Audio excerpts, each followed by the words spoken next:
This channel does not promote any violent, harmful, or illegal activities. All content provided by this channel is meant for an educational purpose only. নজর এই মুহূর্তে বড় খবরে ঘাটালের দুই BJP নেতাকে থানায় তলব।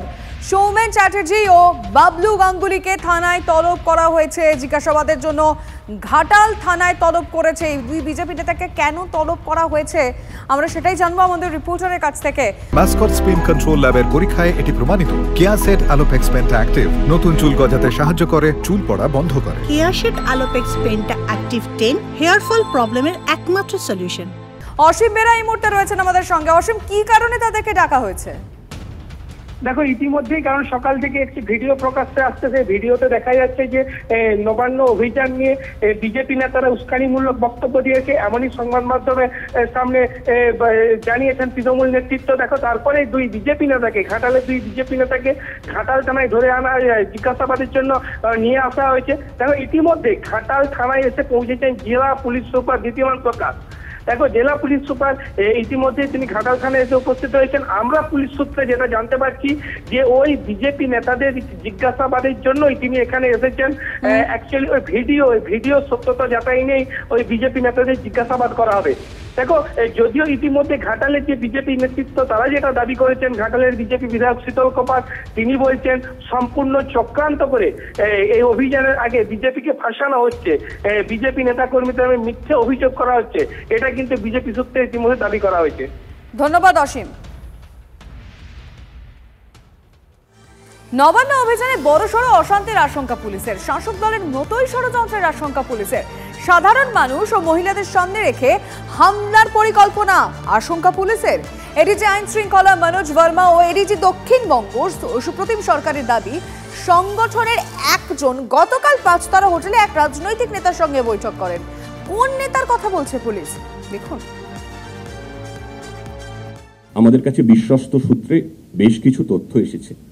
সেই তথ্যের অন্যতম একটি হলো এই যে পশ্চিমবঙ্গ ছাত্র সমাজের তরফে যারা মূল সংগঠক, তাদের মধ্যে একজন গতকাল শহরের একটি 5 হোটেলে এক রাজনৈতিক নেতার সঙ্গে দেখা করেছেন।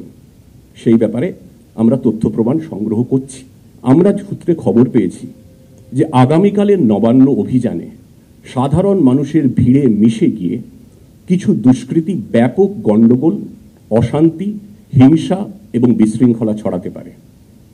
আমরা এটাও জেনেছি যে আন্দোলনের সামনে, ভিড়ের সামনে মূলত মহিলা এবং ছাত্রছাত্রীদের সামনে রেখে পিছন থেকে এমন কিছু গোলমাল পাকানো হবে, এমন কিছু প্ররোচনা দেওয়ার চেষ্টা হবে যাতে পরিস্থিতি নিমেষে অশান্ত, বিশৃঙ্খল এবং হিংসাত্মক হয়ে ওঠে এবং পুলিশ বাধ্য হয় বল প্রয়োগ করতে। সাধারণ মানুষের শান্তিপূর্ণ আন্দোলনের আবেগকে কাজে লাগিয়ে একদল দুষ্কৃতী এই অশান্তি, হিংসা এবং বিশৃঙ্খলা ছড়ানোর চক্রান্ত করছে। সোফার মানে এখনো অবধি আমাদের কাছে কোনো অর্গানাইজেশন পারমিশনের জন্য এই যে প্রোগ্রাম হবে তার পারমিশনের জন্য এখনো অবধি কেউ অ্যাপ্লাই করেনি। যেহেতু এটা রেস্ট্রিক্টেড এরিয়া আছে, এখানে নর্মালি কোনো প্রোগ্রামের পারমিশন দেওয়া যায় না। যারা ক্লেম করেছেন দ্যাট ওরা অর্গানাইজ করতে চাইছেন, ওরা অন্য জায়গায় যদি কোথাও যদি করেন দেন উই আর উইলিং, আমরা নিশ্চয়ই আমাদের তরফ থেকে যথেষ্ট অ্যারেঞ্জমেন্ট রাখবো।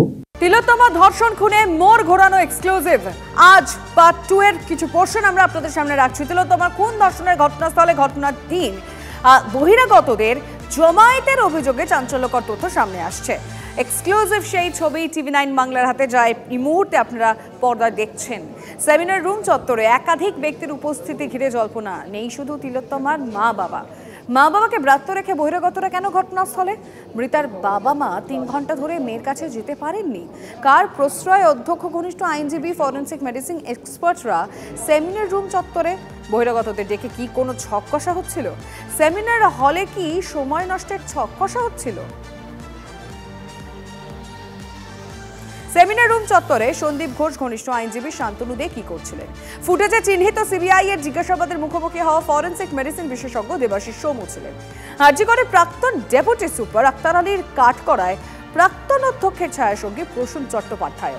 ঘটনার দিন সকালে সেমিনার রুম চত্বরে হাজির প্রসূন। আর এই প্রসেন চট্টোপাধ্যায়কে ছবি পাঠিয়ে তিনি সেমিনার রুমে কি করছিলেন তা নিয়ে প্রতিক্রিয়া জানতে চেয়েছিলাম আমরা। তিনি মেসেজ সিন করলেও উত্তর দেননি।